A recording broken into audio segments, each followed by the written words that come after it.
오늘 우리에게 주시는 하나님 말씀은 요한복음 4장 10절에서 18절까지 말씀입니다. 예수께서 대답하여 이르시되 내가 만일 하나님의 선물과 또 내게 물 좀 달라 하는 이가 누구인 줄 알았더라면 내가 그에게 구하였을 것이요 그가 생수를 내게 주었으리라. 여자가 이르되 주여 물기를 그릇도 없고 이 우물은 깊은데 어디서 당신이 그 생수를 얻겠사옵나이까. 우리 조상 야곱이 이 우물을 우리에게 주셨고 또 여기서 자기와 자기 아들들과 짐승이 다 마셨는데 당신이 야곱보다 더 크니까. 예수께서 대답하여 이르시되 이 물을 마시는 자마다 다시 목마르려니와 내가 주는 물을 마시는 자는 영원히 목마르지 아니하리니 내가 주는 물은 그 속에서 영생하도록 솟아나는 샘물이 되리라. 여자가 이르되 주여 그런 물을 내게 주사 목마르지도 않고 또 여기 물 기르러 오지도 않게 하옵소서. 이르시되 가서 내 남편을 불러오라. 여자가 대답하여 이르되 나는 남편이 없나이다. 예수께서 이르시되 내가 남편이 없다는 말이 옳도다.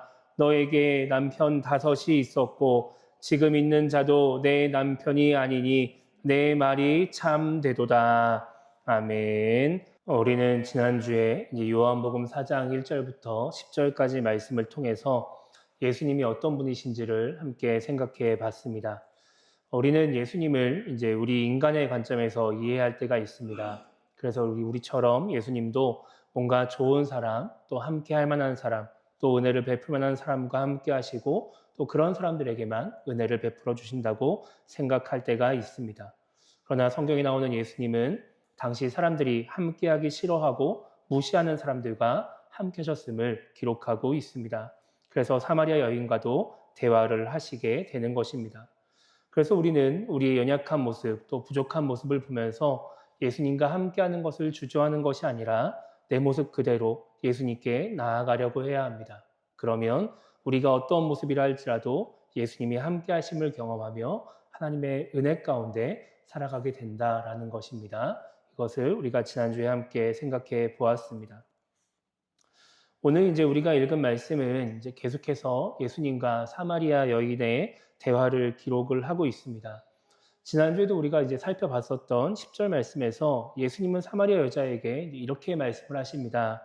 내가 만일 하나님의 선물과 또 내게 물 좀 달라 하는 이가 누구인 줄 알았더라면 내가 그에게 구하였을 것이요 그가 생수를 내게 주었으리라. 이렇게 말씀하시죠.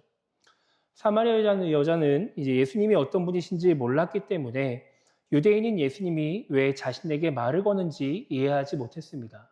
그런데 그것만 이해하지 못한 것이 아니라 지금 예수님께 이 여자가 구했다면 예수님이 생수를 주었을 것이다 라고 하는 이 말씀도 제대로 이해하지 못합니다. 그래서 11절에서 여자는 이렇게 말을 합니다. 주여 물기를 그릇도 없고 이 우물은 깊은데 어디서 당신이 그 생수를 얻겠사옵나이까? 이렇게 말을 하죠. 그러니까 지금 우물 앞에서 예수님이 물기를 그릇도 얻지 못해가지고 지금 자기한테 물을 달라고 했으면서 지금 무슨 수로 생수를 구해서 나한테 준다고 하는 말입니까? 라고 이야기를 하는 겁니다. 그러면서 12절에서 이렇게 이야기를 해요. 우리 조상 야곱이 이 우물을 우리에게 주셨고 또 여기서 자기와 자기 아들들과 짐승이 다 마셨는데 당신이 야곱보다 더 크니까 이렇게 말하죠. 그러니까 지금 내가 물을 퍼서 당신에게 준 이 우물은 야곱이 만들어 준 것입니다. 야곱이 만들어서 우리에게 준 것인데 지금 당신이 지금 이 야곱이 만들어 준 우물처럼 새로운 우물을 나에게 만들어 주겠다는 말입니까? 당신이 새로운 우물을 팔 만큼 야곱보다 위대한 사람입니까? 라고 지금 예수님에게 이야기를 하는 것입니다. 지금 이 여자가 예수님에게 이 12절 말씀을 하는 이유는 정말 예수님이 야곱보다 위대한 사람인가 궁금해서 물어보는 이야기가 아니에요. 약간 비꼬고 있는 거예요. 지금 당신 아무것도 없으면서 나에게 생수 준다고 말하는데 당신 야곱보다 큰 사람이 맞습니까? 당신 지금 말도 안 되는 헛소리 하고 있는 거 아닙니까? 이런 식의 이야기를 하고 있는 것이죠. 여기서 예수님은 자신의 말을 이해하지 못하는 이 사마리아 여자를 뭔가 책망하거나 무시하지 않고 13절과 14절에서 이렇게 대답을 해 주십니다. 이 물을 마시는 자마다 다시 목마르려니와 내가 주는 물을 마시는 자는 영원히 목마르지 아니하리니 내가 주는 물은 그 속에서 영생하도록 솟아나는 샘물이 되리라. 이렇게 말씀하시죠. 그러니까 지금 사마리아 여자가 길을 얻은 물, 예수님께 드린 이 물은, 이 생수는 마셔도 다시 목이 마른다라는 거예요. 그런데 예수님이 지금 주시고자 하는 그 생수는 마시는 자는 영원히 목마르지 않는다라고 하는 것이죠. 그래서 이 말을 들은 사마리아 여자가 예수님께 이렇게 말을 합니다. 주여, 그런 물을 내게 주사 목마르지도 않고 또 여기 물 기르러 오지도 않게 하옵소서. 이렇게 말을 하죠. 예수님께서 지금 사마리아 여자에게 말씀하시는 생수가 이제 의미하는 것은 다양하게 있습니다. 보통 흔히 이제 우리가 구원이다, 영생이다 이렇게 말을 하기도 하고 또 성령이라고 말을 하기도 합니다. 그러니까 지금 예수님이 사마리아 여자에게 내가 생수를 주겠다라고 하시는 그 생수는 어떠한 영적인 하나님의 은혜라고 볼 수 있는 것이죠. 그러니까 이 생수를 받아 마시는 사람은 영적인 유익을 누리게 된다라고 하는 거예요. 그런데 지금 사마리아 여자는 이 예수님이 말씀하시는 생수를 자기의 입장에서 이해를 합니다. 자기 입장에서 지금 자기가 길을 놓은 물, 육체의 목마름을 해결해 줄 수 있는 그런 육체적인 유익으로 이해를 하고 있는 것이죠. 그러니까 지금 사마리아 여자가 받고 싶은, 예수님께 받고 싶은 생수는 무엇이냐? 예수님이 주시려고 하는 영적인 유익이 아니라 내가 받고 싶은 육적인 유익이 되는 거예요. 그래서 지금 예수님이 주시는 생수로 인해서 사마리아 여자는 다시 물을 들어오는 이 귀찮은 일을 반복하지 않고 다시 목말라서 고통당하지 않는 뭔가 그러한 삶을 바라고 기대하고 있는 것이죠. 지금 예수님과 사마리아 여자가 분명히 대화를 하고 있습니다. 그런데 이 대화를 우리가 지금 자세히 살펴보니까 대화가 되고 있나요? 안 되고 있나요? 안 되고 있어요. 지금 예수님이 말씀하시는 것과 사마리아 여자가 말하고 있는 것이 다 다른 내용이에요. 왜 그러느냐? 그것은 예수님과 이 사마리아 여자의 관심사, 관점이 서로 다르기 때문에 그렇습니다. 똑같이 생수 이야기를 하고 있는데 생수를 이해하는, 생수를 받아들이는 것이 다르다 보니까 뭔가 예수님은 영적인 유익에 두고 관심을 두고서 말씀하시고 또 여자는 육적인 유익에 관심을 두고 말을 하고 있다 보니까 똑같이 이야기를 해도 대화가 되지 않고 여자는 예수님 말씀을 제대로 이해하지 못하고 있는 것이죠. 지금 이 상태에서 만약에 예수님이 여자가 말한 대로 예수님이 주시고자 하는 생수를 여자에게 주신다면 어떻게 될까요? 예수님이 그래 그럼 네가 원하는 그 생수 내가 줄게라고 말하면서 예수님이 이 여자에게 영적인 유익을 주려고 생수를 주신다면 이 여자는 생수를 받아서 잘 마실 수 있을까요? 아닙니다. 잘 마실 수가 없어요. 여자는 예수님이 말씀하신 생수를 받아도 그 의미를 제대로 깨닫지 못했기 때문에 여전히 자신이 원하는 그 유익을 바라면서 목말라하는 삶을 살 수밖에 없는 것이죠. 그래서 예수님이 생수를 주겠다라고 말씀하셨음에도 불구하고 여자가 이 생수를 제대로 이해하지 못하니까 예수님은 생수를 주시지 않고 다른 이야기를 하시게 됩니다. 그 이야기가 바로 이 여자의 남편에 대한 이야기예요. 예수님은 이 대화 후에 여자에게 생수를 주지 않고 갑자기 가서 남편을 불러와라 이렇게 말씀을 하시는 겁니다. 뭔가 이 앞에 나오는 대화의 흐름과 다른 이야기를 하시는 거예요. 이 말을 들은 이 사마리아 여자가 나는 남편이 없습니다 라고 대답을 합니다. 그러니까 예수님이 네 말이 맞다라고 하시면서 18절에서 여자에게 이렇게 대답을 하세요. 너에게 남편 5이 있었고 지금 있는 자도 내 남편이 아니니 내 말이 참되도다 이렇게 말씀하시죠. 지금 이 여자에게는 5명의 남편이 있었지만 어떻게 된 일인지 이 5명의 남편은 다 사라졌고 함께 살고 있지만 남편이 아닌 그런 다른 남자와 함께 지내고 있다고 말씀을 하시는 겁니다. 여러분 예수님께서 갑자기 생수 이야기를 하시다가 이 여자의 남편 이야기를 하시는 이유가 무엇일까요? 첫 번째 의도는 예수님이 이 여자의 상황을 맞추심으로써 자신이 메시아, 구원자, 뭔가 특별한 사람이다라는 것을 드러내시기 위함이었습니다. 그런데 그 의도만 있는 것이 아니라 또 다른 의도가 있었습니다. 성경을 연구하는 성경학자들은 일반적으로 이 사마리아 여자를 부도덕한 사람으로 이해를 합니다. 그러니까 이 5명의 남편이 있었다라고 하는 예수님의 말씀을 5번 이혼했다는 의미로 해석을 하는 거예요. 단순히 그냥 5명의 남편이 있었으나 다 사별했다라고 이해하는 것이 아니라 뭔가 문제가 있어서 이혼을 한 것으로 이해를 하는 것이죠. 이 의견이 이 다수의 해석입니다. 그런데 반대 의견도 있어요.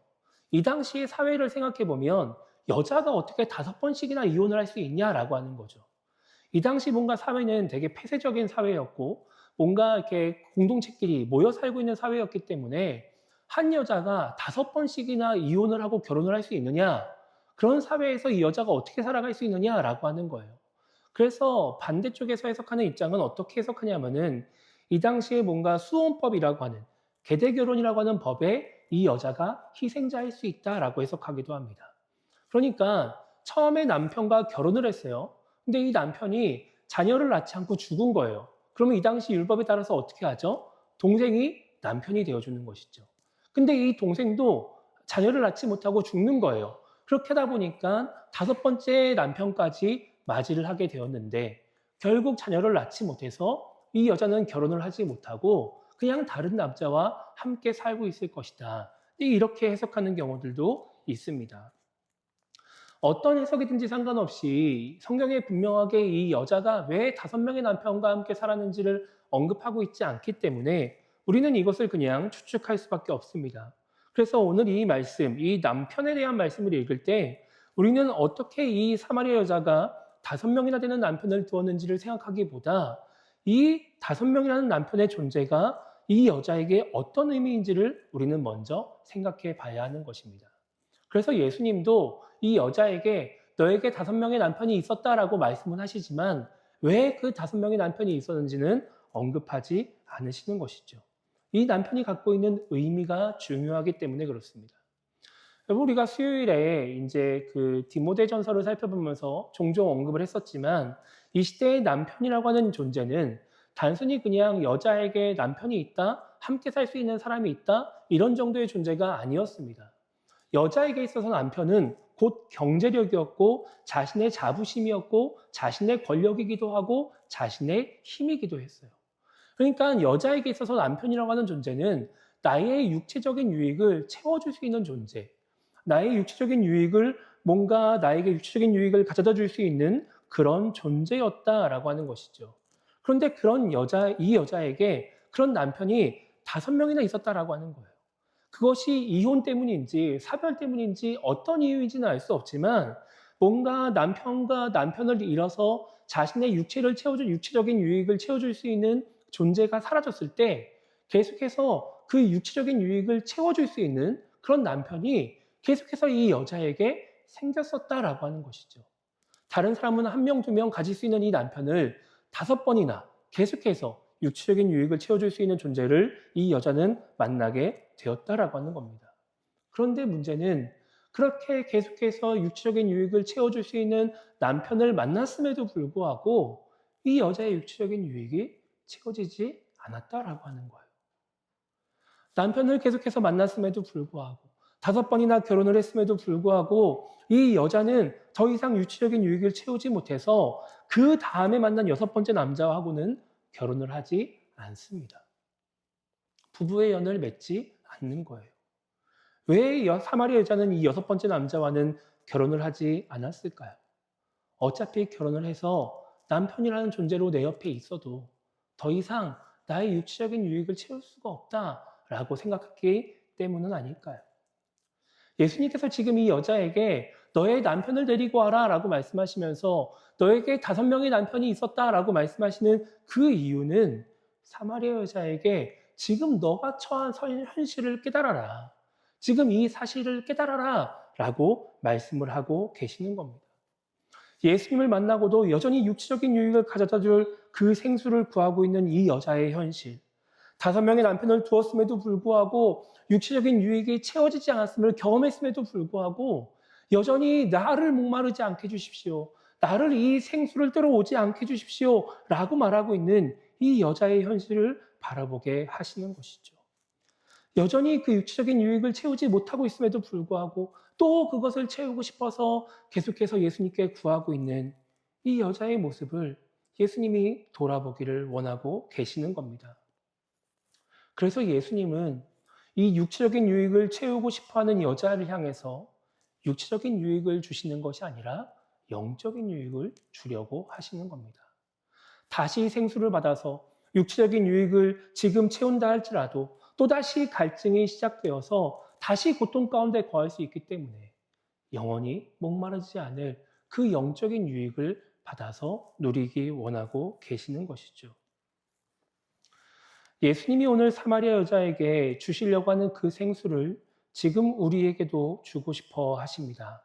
그래서 우리 속에서도 영생하도록 솟아나는 그 샘물로 인해서 영원히 목마르지 않고 갈증을 느끼지 않고 그로 인해서 고통스럽지 않고 기쁨과 평안 가운데 살아가기를 원하시는 것입니다.